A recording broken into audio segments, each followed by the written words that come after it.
All right, so before we get into the actual installation of the three-dimensionally staggered unshielded patch panel, I thought it would be a great idea to demonstrate when we talk about alien crosstalk.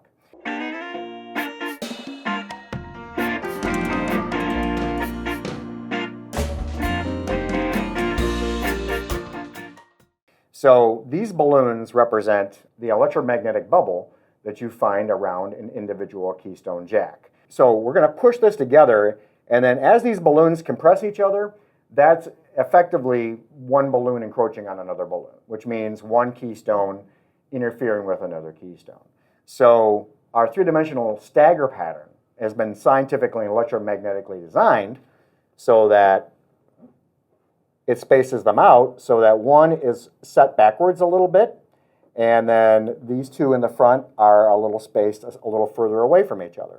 So in effect, they're not interfering with each other anymore. So that suppresses the alien crosstalk. So that's it pretty much for the balloons. We just wanted to kind of demonstrate how that all goes. The next thing is we have our three-dimensional 3D stagger patch panel.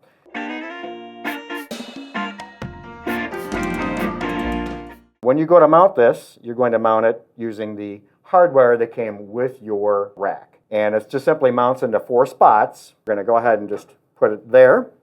And we're going to grab some screwdrivers and we're going to go ahead and screw this guy down. Wait a minute.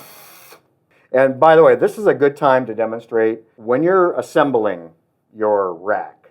You should leave other screws a little bit loose, because I just ran into an issue where I tightened these switches down, and then that left me with almost no room to mount the patch panel. So it's important that you keep things a little bit loose and then tighten it all down at one time. And now you can tighten everything down. Retighten the switches and the router. That's it. This patch panel is now tightened down, and we're ready to start mounting the keystones in it.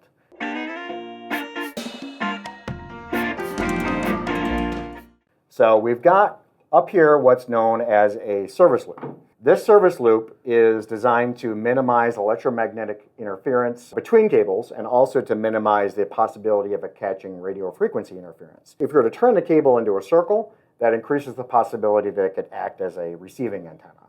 So we've got a figure 8 style, and this service loop, is about 10 feet long, and it's enough slack that if we need to move the rack around or re-terminate something, or if there's a mistake, then it's easily handled. We just simply loosen the Velcro, take one cable, and get us some more slack on it. So it's important to have service slack, a service loop here. And if you do have it, and put it into a figure 8 pattern, because this is an unshielded patch panel. So these cables are not shielded, so turning them into a figure 8 pattern is pretty well required. And then we've got some pre-terminated keystones to save some time. And we're just going to go ahead and start snapping some in. There's a fulcrum point down here at the bottom of the keystone jack, and that's a piece of plastic that is used to lever the keystone upward and then snap with that clip. Okay, so now you can see the three-dimensional stagger pattern forming here. You see half the keystones are set back and they're at another angle so that you don't have all that electromagnetic interference at the patch panel. Critical for 5 gigabit and 10 gigabit speeds, whether it's Cat 6 or Cat 6A. That pretty well handles how you mount keystones into it. There's no need to bond this patch panel to ground. This patch panel is not designed for shielded runs of any kind. Now, in regards to keystones from other manufacturers, this patch panel should work with any standard high-density keystone that's available, as long as it's built to standard dimensions. However, there may be some outliers out there that may or may not fit without issues into this panel, and if you come across one of those, we'd love to know about it. Now, this is not technically a multimedia AV panel, which our shielded patch panel falls into that category. So this particular panel is meant just for Ethernet keystone jacks. You can mount BNC and coaxial couplers in here, maybe fiber couplers. Just be aware that on the set back keystones, there's a certain amount of space and it's only so wide. So if you were to put in like an HDMI coupler, for example, the HDMI cable patch cord you're trying to plug into it may not fit through that hole. So you may have issues with the set back ports when it comes to keystones that are not Ethernet. You may be restricted to using the front ports.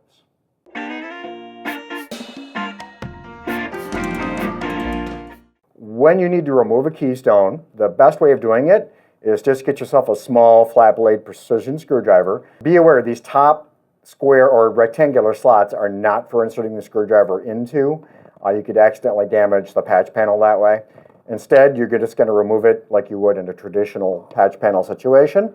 You simply put it at the rear of the plastic tab at the top, push down, and then lever back. And there you go. And you'll do the same thing for the bottom keystones as well. So that's how you take a keystone out.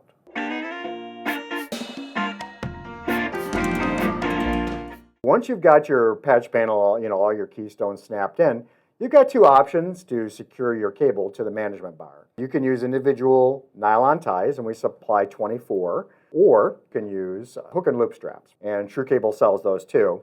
So we've got a Velcro strap applied here to a bundle, and we've got individual cables that have been zip tied. So there's many different options here to secure your cable to your management bar, whatever works for you. One of the last things you're going to want to do with your nice new patch panel is actually plug in a patch cord, which is pretty simple to do. There you go. And then you plug it into a switch port, and you're all done. That's it. So that pretty well explains how to wire up and snap all your keystones into our unshielded staggered patch panel. Please leave a comment below. Like our video if you liked it. Subscribe to our channel. And with that, I'm going to say you have a great day. Happy networking.